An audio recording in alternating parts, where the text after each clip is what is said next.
नमस्कार। आप सभी लद्दाख वासियों का बहुत बहुत धन्यवाद कि आपने मेरे पिछले वीडियो को अपना समय देकर देखा और बहुत सारे लोगों ने उस पर कमेंट्स भी दिए, जिससे कि मुझे इस इशू पर आप लोगों के क्या व्यूज हैं उसके बारे में पता लगा। मेरे इस वीडियो का मुद्दा है कि लद्दाख वासियों को 6th शेड्यूल या फिर यूनियन टेरिटरी विद लेजिस्लेचर देना जरूरी क्यों है। लद्दाख इशू को टैकल करने के लिए दो रास्ते हैं।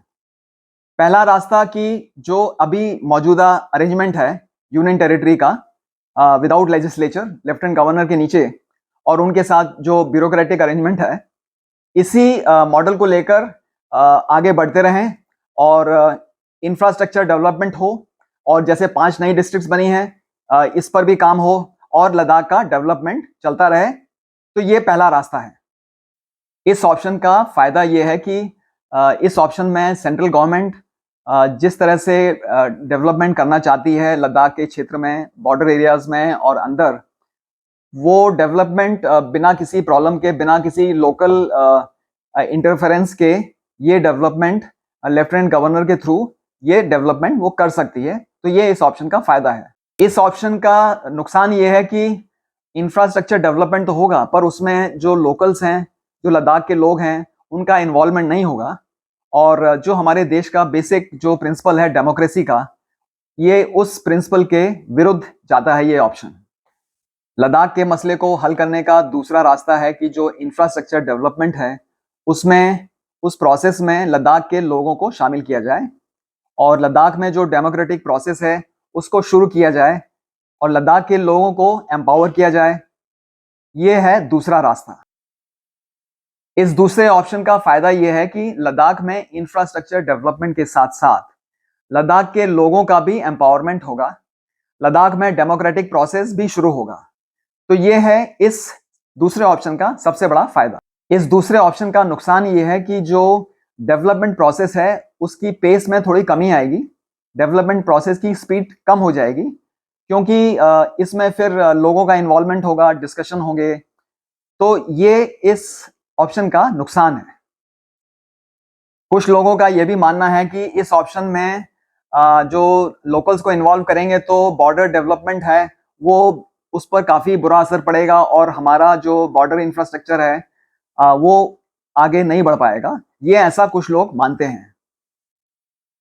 मैं समझता हूं कि ये जो लोगों का डर है कि लद्दाख भी कश्मीर के रास्ते चल पड़ेगा, ये एक बहुत ही बेबुनियाद और बिना किसी लॉजिक का डर है। आप ही बताइए कि लद्दाख वासियों ने 1947 से लेकर अभी तक हमेशा देश की सुरक्षा के लिए काम किया है, हमेशा देशभक्ति के लिए काम किया है। कभी लद्दाख में कोई मिलिटेंसी की प्रॉब्लम नहीं आई है, कभी लद्दाख में कोई इंटरनल सिक्योरिटी की प्रॉब्लम नहीं आई है। तो अचानक से इतने सारी दशकों के बाद ऐसी प्रॉब्लम क्यों आएगी? मुझे लगता है ऐसी प्रॉब्लम नहीं आएगी। इन दोनों ऑप्शन को गौर करने के बाद मैं समझता हूं कि लद्दाख मसले को हल करने के लिए जो बेहतर रास्ता है, जो बेहतर ऑप्शन है, वो दूसरा ऑप्शन है।